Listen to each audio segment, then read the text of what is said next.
Buonasera a tutti e ben ritrovati al Cesare's Corner. Io saluto come al solito i miei nonni Bruno e Gabriella, zia Vallì, Teresina e Scandierre.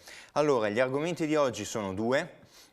Vi anticipo già che sono due mostre in area veneta e quindi motivo per ricordarvi come sempre, soprattutto ora, perché ecco, io sto girando di lunedì come al solito. Martedì, cioè domani, è previsto un nuovo DPCM dove in teoria, forse, ho letto qualcosina e c'è questa cosa nell'aria, si effettueranno altre strette a tutte quelle attività che fino a prima non erano state troppo toccate dalle varie chiusure, limitazioni eccetera, ovvero le mostre, i musei. Motivo per il quale io vi invito nuovamente, se soprattutto nel sud Italia, se andate a qualche mostra e producete una trentina di elementi tra foto, video, zoom di opere, panoramiche, 90 gradi con la sala, l'opera eccetera, scritte 1000 cose, inviatemeli pure, ecco, in orizzontale, ve lo ripeterò sempre, perché solo in questo modo io sono in grado di trovare argomenti nuovi per i corner e stare qui a farvi compagnia. Se dovessero richiudere tutto, mostre comprese, anche se io mi chiedo come si faccia a chiudere le mostre, per tre semplici motivi. Il primo è che alle mostre ci vanno in 4 gatti, perché io le vedo dalla mattina fino alla sera. L'anno scorso ho visto circa 90 mostre, quest'anno sono quasi a 50, quindi non conosco tante persone che vedano più mostre di me in continuazione. E non solo ci sono 4 gatti, perché io le vedo quando aprono, a metà e quando chiudono, e tutta questa gente non c'è di sicuro. Altra cosa, sono luoghi, ambienti in cui si entra per fasce orarie, con un numero limitato per ogni sala. Poi c'è anche il fatto che la mascherina lì è obbligatoria sempre, non è il bar, non è il ristorante, non è quel luogo dove per una scusa o per l'altra si tira giù la mascherina, si mangia, si beve, eccetera, quindi uno può dire ma la goccia di saliva, ma il virus circola per l'aria. Ecco, nelle varie mostre no, cioè ogni volta si sta con la mascherina tutto il tempo. E terza cosa, non si tocca niente con le mani, non si usano le mani perché le opere non si toccano, le porte sono tutte aperte, quindi non c'è neanche mezza scusa per andare a chiudere le mostre un'altra volta. Però è quasi certo che se non sarà domani, sarà tra una settimana, ma le mostre chiuderanno di sicuro di nuovo. Quindi io sono forse alle ultime 2, poi dovrò reinventare per la 1000ª volta il corner, come è stato durante marzo, aprile, maggio, eccetera. Allora, queste 2 mostre che vi racconto oggi quali sono? Sono una mostra a Padova, quindi vado a completare il ciclo espositivo di Padova, dove al corner scorso vi ho raccontato, no, la mostra di Van Gogh a Padova al centro San Gaetano. Questa volta c'è la mostra a Palazzo Zabarella, che è stata proprio aperta 2 settimane dopo quella di Van Gogh, una mostra in una sede che io preferisco perché è più storica, più bella, più affascinante, ha molta più storia, ed è una mostra che si intitola Macchiaioli, capolavori dell'Italia che risorge. Ecco, quindi già nel titolo questa idea dell'Italia che risorge, io credo che i curatori che in questa mostra hanno fatto un lavoro magistrale, che sono Giuliano Matteucci e Fernando Mazzocca, 2 grandissimi esperti della pittura macchiaiola in Italia. Ecco, hanno fatto una mostra che ha questa idea, no? L'Italia che risorge, che sembra quasi accompagnarci nel post-lockdown. Ovviamente non sapevano che ora, già dopo un paio di settimane che la mostra è aperta, saremmo ritornati a questo punto. Allora, che dire di questa splendida mostra, vi ripeto? Allora, sono oltre 100 opere, che non sono poche, sia chiaro, però si avverte il tutto, il percorso, la fruizione proprio, con una leggerezza, con un ritmo, perché il punto è che il curatore, a prescindere dal numero delle opere, a prescindere dal fatto che scelga di dividerle, metterle in ordine cronologico, dividerle per sale a tema, per artisti, soggetti, eccetera, deve trovare un ritmo. E il ritmo si dà non solo da, ecco, la stanza a tema piuttosto che la frasetta come intermezzo tra un'opera e l'altra, ma si dà da un percorso d'insieme dove entrano in gioco le luci, il percorso, quindi il fatto che sia a direzione unica la mostra, oppure che si apra, no, un bivio con più sale, quindi un percorso che cambia, ma entra in gioco anche magari la panchina dove ci si siede, che quindi crea un po' di stacco, di respiro nella mostra. In questo caso una cosa veramente ottima è stato il colore di fondo, quindi questi muri che si alternavano verde, blu, rosso per tutta la mostra e andavano proprio a cadenzare un percorso diverso dal solito, perché non è stata la mostra sui macchiaioli come la si vede spesso, ne ho già viste altre su questo genere, dove si mettono insieme tante opere, si mettono in ordine cronologico e via così. No, è stata una mostra diversa perché c'è stato proprio un lavoro a monte, un lavoro di ricerca, di indagine, che ha focalizzato proprio l'attenzione su cosa? Su quelle figure collaterali agli artisti, che però spesso e volentieri, in questo caso sì, sono stati essenziali tanto quanto gli artisti stessi per creare quel filone. Quindi i mercanti, i collezionisti, i mecenati, gli amici artisti, gli intellettuali, i filosofi, i poeti e altro ancora. Tutte queste figure sono state divise per sale e sono state messe, allestite delle opere di cui molte, ecco, non sono proprio ammirabili sempre. Alcune vengono dal centro Matteucci di Viareggio, altre vengono in prevalenza dai musei fiorentini di Livorno, eccetera, ma tante opere erano di privati. Ecco, sono state messe insieme per ricreare la collezione di turno, il mecenate, l'intellettuale, eccetera. Tra queste, ecco, per farvi un breve schema di queste varie sale, io qua ne conto 6, forse erano 7, ecco, la prima sala è sui critici e letterati. Ovviamente il top qua è Diego Martelli.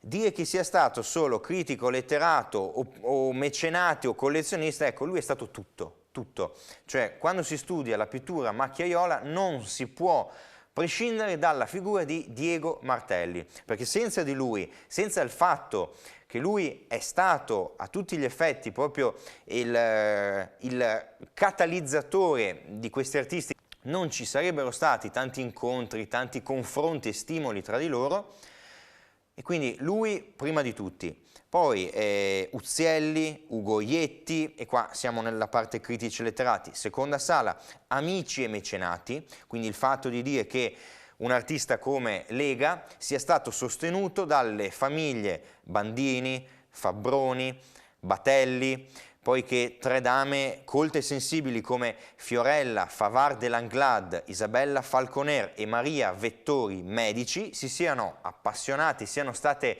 sostenitrici in prima linea delle opere di Signorini. Quindi ecco, tante figure che hanno determinato lo sviluppo, a volte più ancora magari del mercante, del gallerista o del critico, ma proprio la figura colta, sensibile, che per prima ha detto ok, tu vali, io ti metto in collezione, io credo in te. Ecco,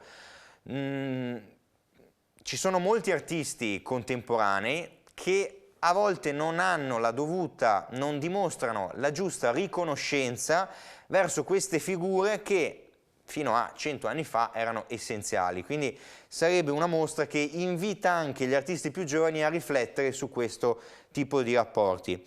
Sala 3, i primi collezionisti. Sala 4, i pittori amatori, quindi vari artisti che magari non sono stati, non hanno aderito, preso parte alla pittura macchiaiola in sé, però erano amici di altri, che si scambiavano opere, che si confrontavano, che si prestavano il materiale, che si conoscevano tutti, che andavano al caffè Michelangelo insieme. Quindi ecco, artisti amatori che si trovano.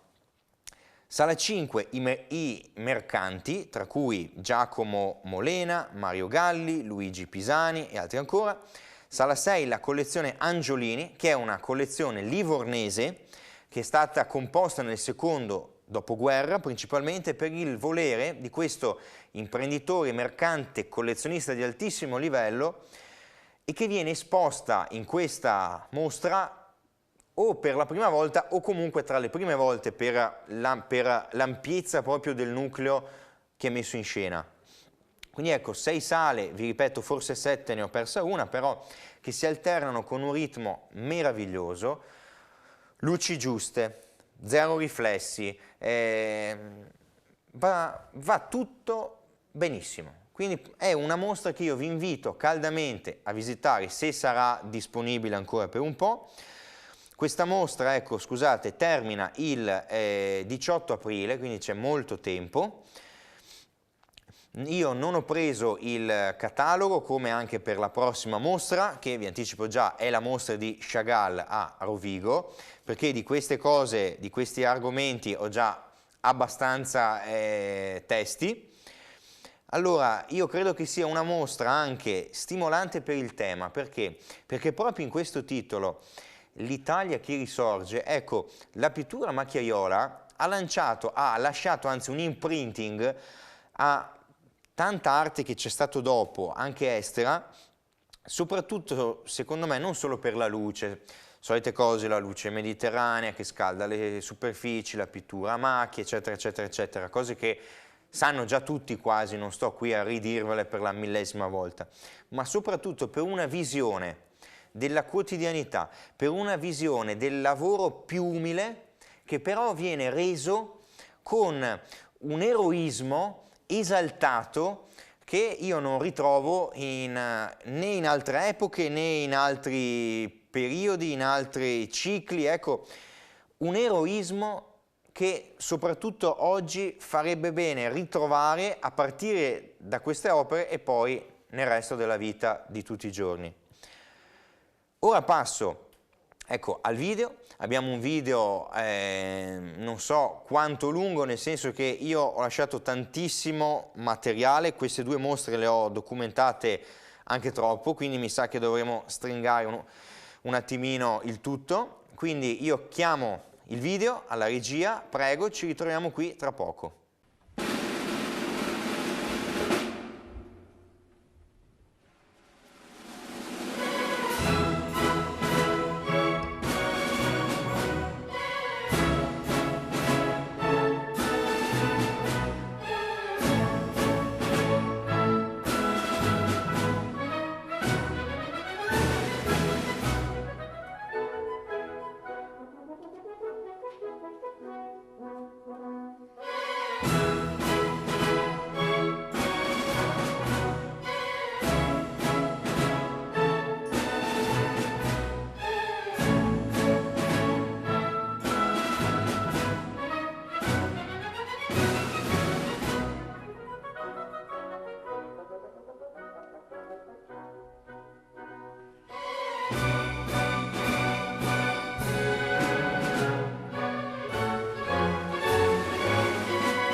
rieccoci in studio. Allora, splendido video. Ora, andando proprio alla seconda mostra, una mostra di un artista che all'anagrafe è noto come Moishe Segal, ma che tutti quanti conosciamo invece con il nome di Marc Chagall, un artista ebreo russo che, ecco, è riuscito a mettere insieme talmente tante culture, tradizioni, eccetera, diverse, che credo che nel Novecento non ci sia proprio un esponente così carico, così pieno come lui. Allora, un artista di cui io non voglio ora dire la biografia, opera per opera cosa ha fatto, gli spostamenti, gli esili, i viaggi, che si sposa con Bella o altro, perché ho fatto un corner, che è il corner numero 11 del 27 di marzo, quindi in pieno Covid, dove per 40-50 minuti ho raccontato opera per opera, dato per dato, la biografia di Chagall. Quindi voi, ecco, vi invito ad andare su YouTube, quindi chiamo alla regia Instagram, Facebook, YouTube, eccetera, perché lì voi troverete i contatti e anche questo video. Allora, di questa mostra cosa dirvi? Anche qui oltre 100 opere, più di 70 dipinti, una trentina di incisioni, acqueforti, eccetera.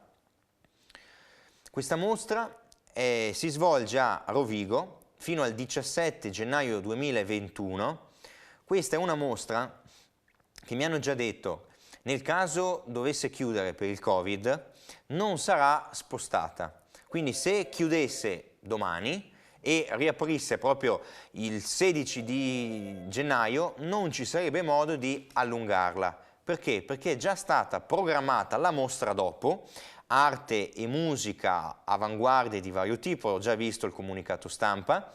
Ecco, questa mostra inaugura proprio in febbraio, se non sbaglio, quindi io spero che non chiudano tutto, perché altrimenti la mostra di Chagall a cura di Claudia Zevi si perderebbe.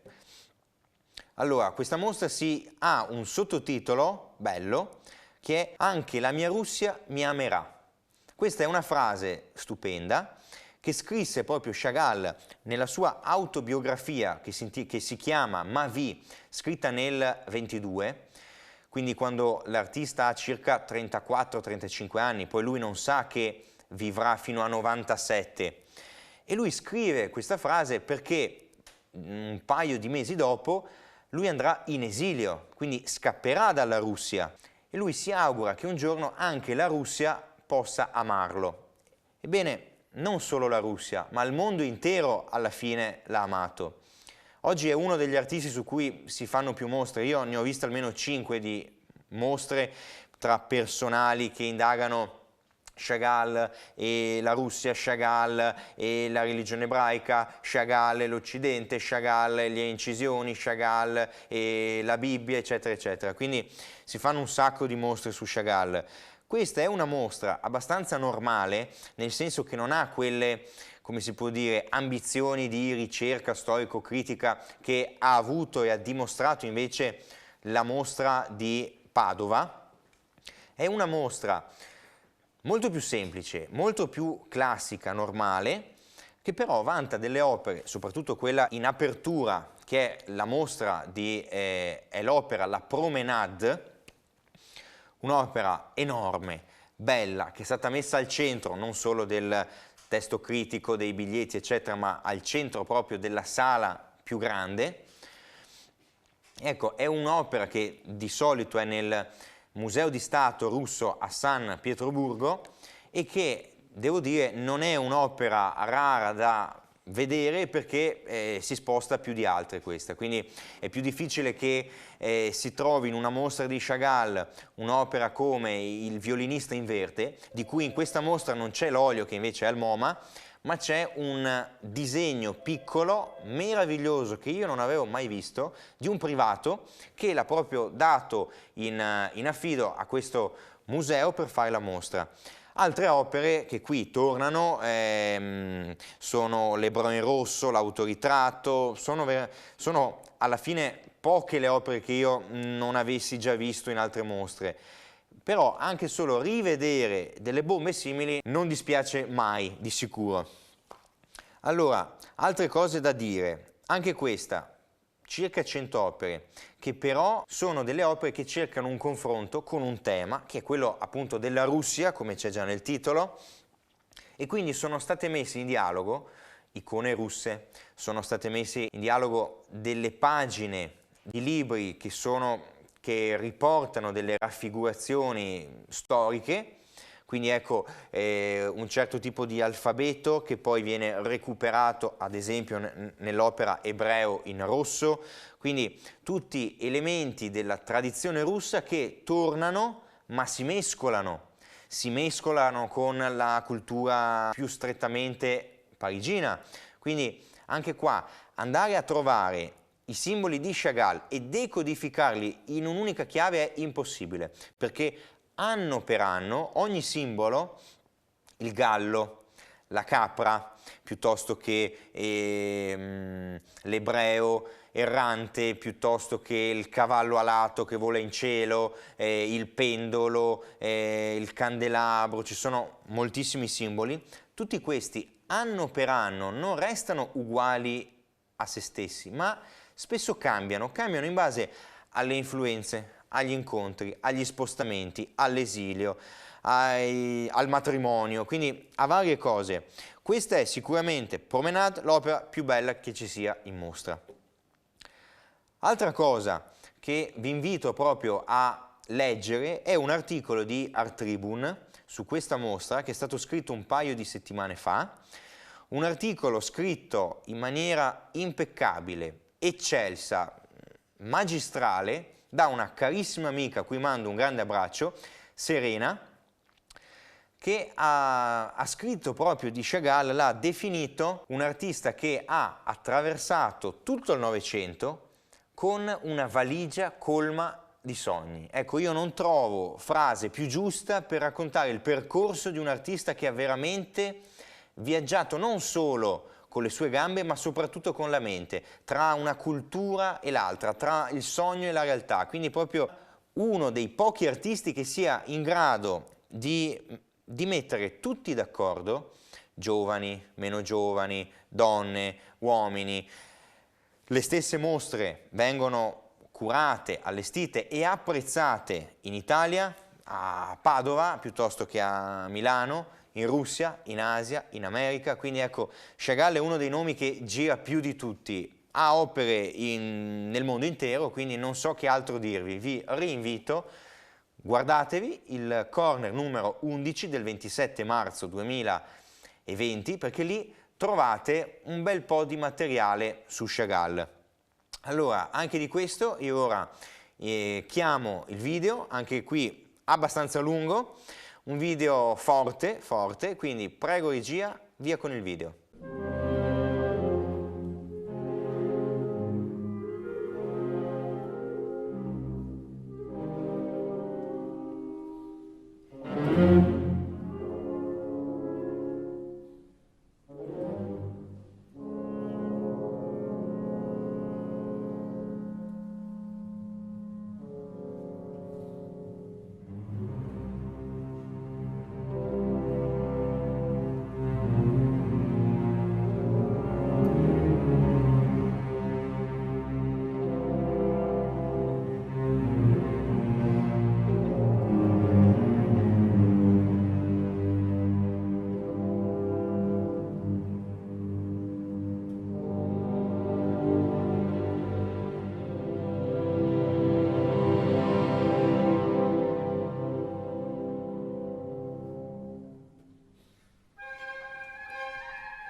Rieccoci in studio. Allora, avete visto anche il video, ora siamo giunti alla fine anche di questo corner. Io chiudo dicendo cosa? Che di questa mostra non ho preso il testo, il catalogo, ho preso questo piccolo dépliant che lì omaggiano. Chiunque può dire, ma 10 facciatine con un po' di foto, cosa vuoi che sia? Un catalogo? No, ovviamente. Però per chi non avesse voglia di spendere troppi soldi per il testo, per chi non avesse neanche la necessità di sapere chissà cosa sull'artista, è scritto molto molto meglio del solito, con immagini buone. Quindi ecco, tra questo, il mio video, foto, materiale, eccetera, avete quasi tutto ciò che vi serve per entrare un po' di più nell'opera di Marc Chagall. Siamo giunti alla fine, ecco, quindi io vi anticipo che se dovessi riuscirci, io vorrei tanto presentarvi la mostra di Rosai, appena aperta a Montevarchi, se non sbaglio il 29 di ottobre, quindi proprio fresca fresca, un'altra delle mostre che sta riscuotendo un ottimo successo, presentata, curata, gestita interamente dal mio mentore Giovanni Faccenda, che saluto moltissimo. Ecco, se riuscissi, non credo che sarò in grado di andarci fisicamente. Se mi verranno fornite le foto, i video e tutto, io ho in mente di presentarvela al prossimo corner, altrimenti a quello dopo o quando sarà. Quindi io vi ringrazio, vi saluto, al prossimo corner.